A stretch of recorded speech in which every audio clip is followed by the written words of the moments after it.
Shalom, my friends. Today, we're not just going to learn, we're going to unlearn. I am about to reveal a version of the Torah that has been deliberately hidden from you. A version so powerful, so profound, and so dangerous to the powers that be, that for centuries it was only whispered about in the secret study halls of the greatest Kabbalistic masters.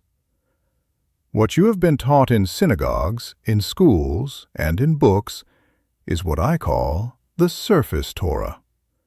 It is the story you are allowed to know. But beneath that surface lies an ocean of truth, a secret reality that explains everything.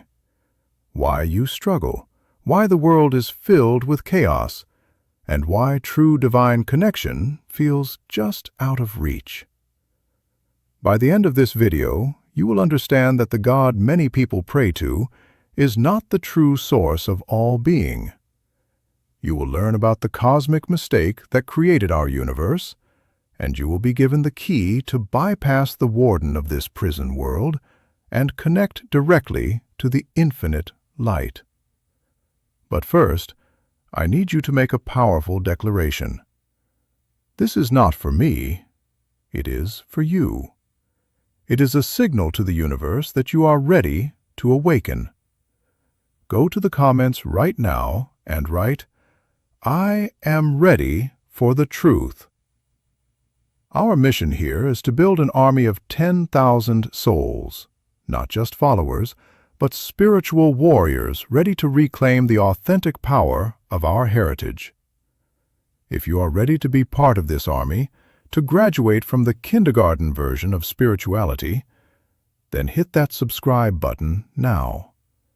And for those who are truly serious, who are ready to not just learn the truth, but to apply it to create unstoppable prosperity, I have something for you. For a limited time, I am opening the doors to the Torah Millionaire Business School for just $299. This is closing soon.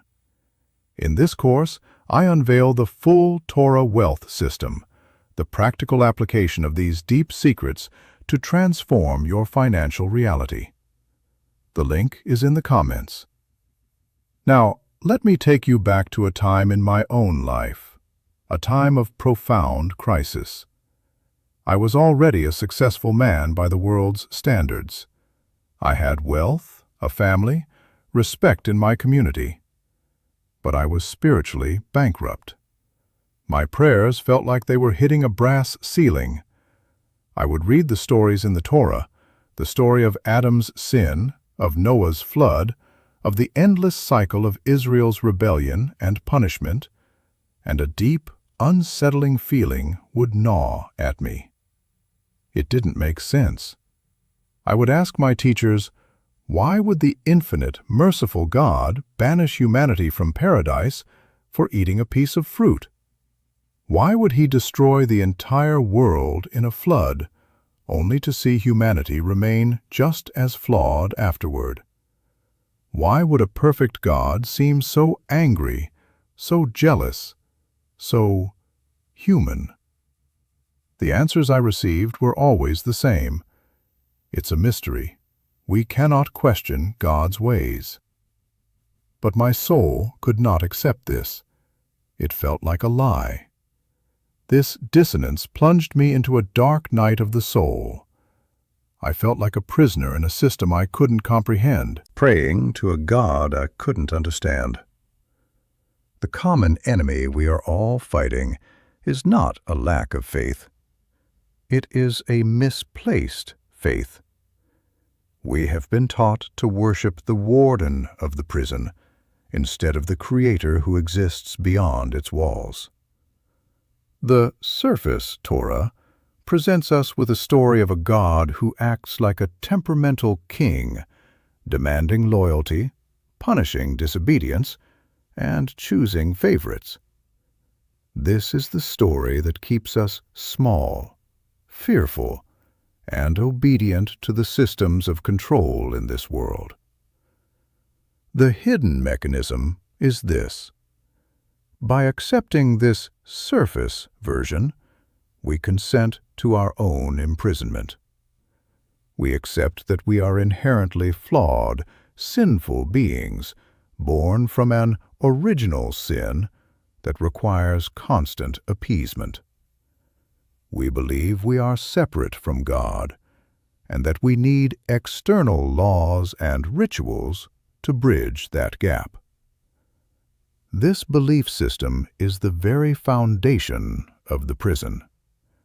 It is designed to keep you from realizing the truth, that a spark of the true, infinite God is already inside you. The cost of inaction, of remaining content with the surface story, is your entire spiritual destiny. You will live and die in the courtyard of the palace, never knowing that the king's throne room was inside you all along. You will spend your life trying to please a false god, a lesser authority, while your soul yearns for its true source. Now, let us open the secret book. Let us look at the Torah not as a history book, but as a coded Kabbalistic text. The Zohar, our foundational text of Jewish mysticism, teaches that the Torah has a body and a soul. The body is the literal story, the words on the page. But the soul is the hidden meaning, the sod, the secret. The secret begins not with Genesis, but before it. Before creation, there was only the Ein Sof, the endless, infinite, unknowable God. A being of pure, undiluted light and consciousness. The Ein Sof is so perfect that it lacks nothing. It has no anger, no jealousy, no needs. It is a state of perfect, blissful giving. In an act of pure love, the Ein Sof desired to create beings who could receive its goodness. To do this, it performed an act called Zimtzum, or contraction, creating a vacated space into which the divine light could flow. From this light, a series of divine emanations, or sephirot, came into being. These are the building blocks of reality. But, as the Kabbalists teach, a catastrophe occurred during this process. One of these emanations, a powerful being of consciousness, in an act of cosmic arrogance, decided it wanted to create a reality of its own, separate from the Ein Sof. This being, which the ancient Gnostic texts call the demiurge, is the being that the surface Torah calls God. He is not the Ein Sof. He is a lesser, flawed creator. He is the architect of the physical universe, our world. This demiurge, being imperfect, created an imperfect world.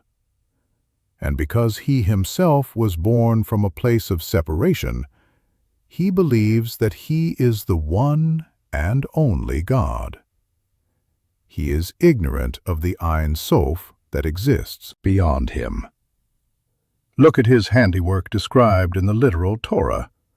What kind of God creates a paradise and then sets a trap, a tree of knowledge, knowing his creations will fail? A flawed, insecure creator.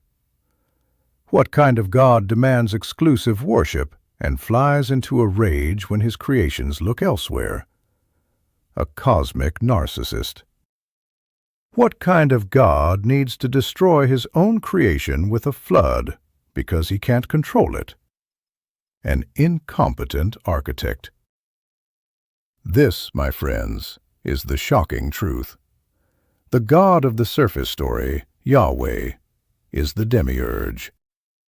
He is the warden of this material prison, and we are the souls he has trapped within it. But here is the secret of our salvation.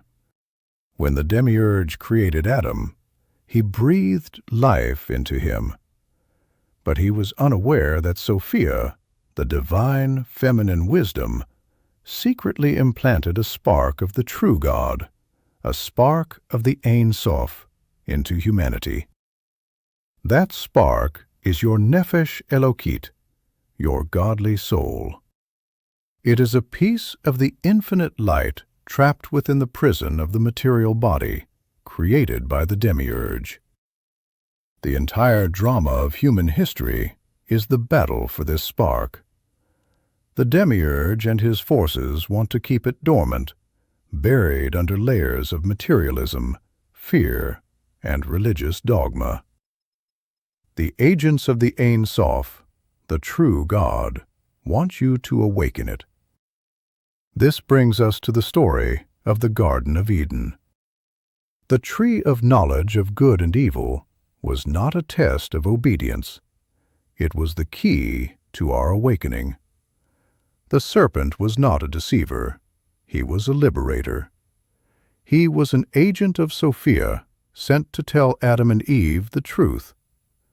If you eat of this fruit, your eyes will be opened, and you will be like God, knowing good and evil. He was telling them they could activate the divine spark within. When they ate the fruit, they woke up. They gained gnosis, or secret knowledge. They realized they were naked, meaning they became aware of their physical bodies as separate from their spiritual essence. The demiurge, in a panic, cast them out of the garden. Why? Not as a punishment, but to prevent them from eating from the other tree, the tree of life. Because if they ate from the tree of life after gaining knowledge, they would become immortal, fully realized divine beings, and his prison would lose all power over them. This secret war continued for millennia. The story of Noah is not about human wickedness. The Book of Enoch, a suppressed Jewish text, tells the true story. A group of angels, servants of the demiurge, descended to earth and mated with human women. Their offspring were the Nephilim, giant demigods who enslaved humanity and filled the world with violence. They were a perversion of the cosmic order. The flood was the demiurge's clumsy attempt to wipe out the Nephilim, but their disembodied spirits remained, becoming the demonic forces that still influence our world from the shadows. They are the beings who control the systems of power, wealth, and materialism, the very pillars of the demiurge's prison. Then came the prophets of Israel, Abraham, Moses, David. These were not just loyal servants of the demiurge. They were souls with a powerful divine spark who were contacted by the Ein Sof. The laws given at Sinai were not just rules of control. They were a coded map, a spiritual technology for purifying the body and soul to allow the inner spark to shine. But this truth was corrupted, turned into a system of external control by the priests and kings who served the demiurge. This is where the figure you know as Jesus comes in. In the secret teachings, he was not the son of the demiurge. He was a divine messenger, an avatar sent by the Ein Sof and Sophia. His mission was to remind humanity of the spark within them. He taught, "The kingdom of God is within you." This was the most dangerous message in the world. He wasn't starting a new religion. He was revealing the secret that liberates you from all external religion that serves the demiurge. He taught to reject materialism, to love one another, to turn away from the laws of the God of this world. And for this, he was killed. The Roman Empire, the ultimate expression of the demiurge's power, and the temple priests who served the demiurge, could not allow this truth to spread. They had to extinguish the light. But they failed. The spark of his message ignited a fire that could not be put out. Now, let me give you the practical application. How do you escape this prison? How do you activate the divine spark within you? This is not about belief. This is about technology. I call it the protocol of inner light. It is a 3-step process. Step 1. Starve the warden. The demiurge and his prison are powered by your negative emotions. Fear, anger, jealousy, greed, and despair are the food that sustains this reality. You must consciously begin to starve him. When you feel fear, recognize it as a broadcast from the prison system and choose peace instead. When you feel greed, recognize it as the warden's chains and choose generosity. This is not about suppressing emotion. It is about withdrawing your energy from the system. Every time you choose love over fear, you weaken the prison walls. I had a client, a hedge fund manager named Daniel. He was brilliant, wealthy, and utterly miserable. He was consumed by fear of losing money, fear of his competitors. He was a perfect prisoner. I taught him this principle. I told him, your fear is the energy source for the very system you're trying to win at. He began a practice. Every morning he would identify his primary fear for the day and consciously make one decision that defied it.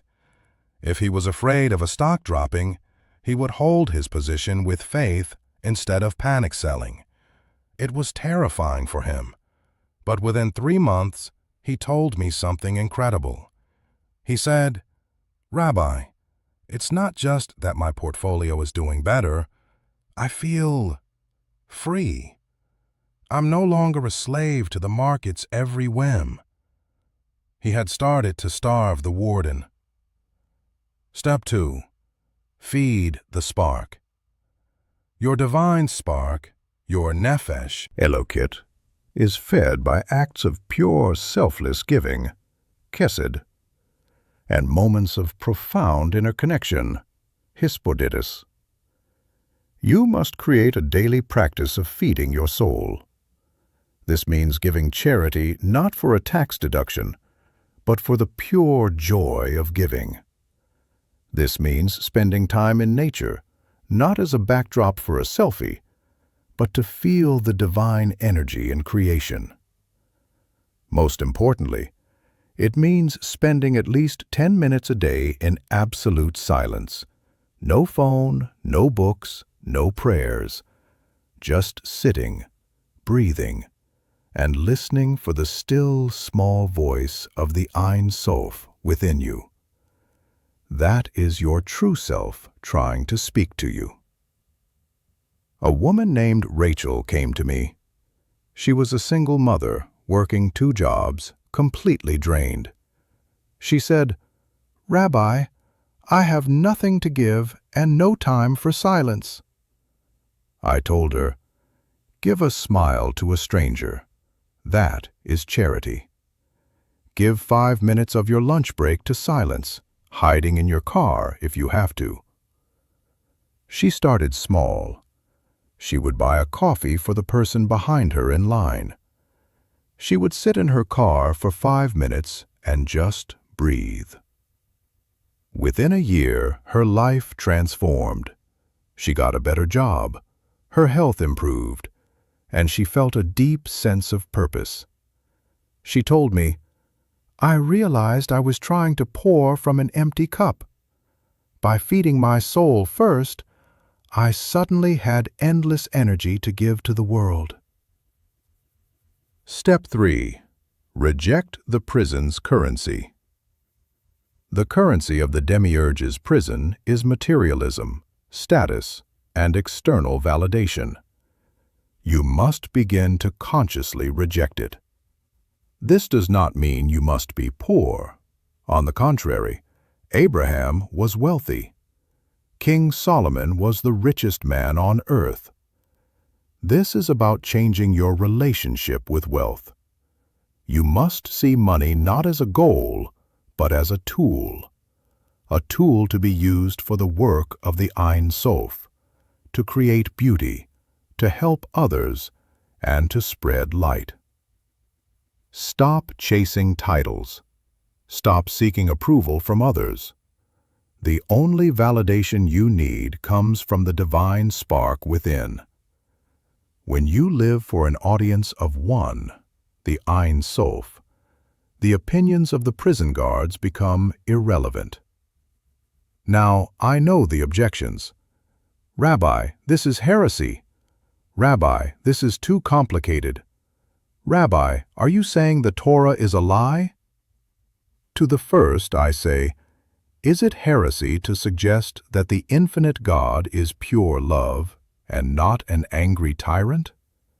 To the second, the prison is complicated. The truth is simple. Love is simple. Fear is complicated. To the third, the Torah is not a lie. It is the most profound truth we have, but it is written in code. You have been given the body, and you have mistaken it for the soul. I am giving you the key to unlock the soul. So here is my challenge to you. For the next 7 days, you will live as a secret agent of the Ein Sof. Here are your 3 immediate, non-negotiable actions. Identify and starve. Each morning, identify one fear or negative emotion that controls you, and make one conscious choice during the day to act against it. Feed the spark. Schedule 10 minutes of absolute silence into your day. No excuses. This is your meeting with the true God. Perform one act of pure giving. Buy a stranger's coffee. Give a genuine compliment. Donate to a cause anonymously. Do it without any expectation of return. This is the beginning of your awakening. This is how you turn the key. The path is not easy. The forces of the prison are powerful. But the spark within you is infinitely more powerful. It is a piece of the Creator of all things. It cannot be extinguished. Remember the words of King David, a man who communed directly with the Ein Sof. The Lord is my light and my salvation. Whom shall I fear? The Lord is the stronghold of my life. Of whom shall I be afraid? He was not speaking of the demiurge. He was speaking of the light within. Shalom, and may you be blessed with the courage to question, the strength to awaken, and the clarity to see the truth that will set you free. Shalom.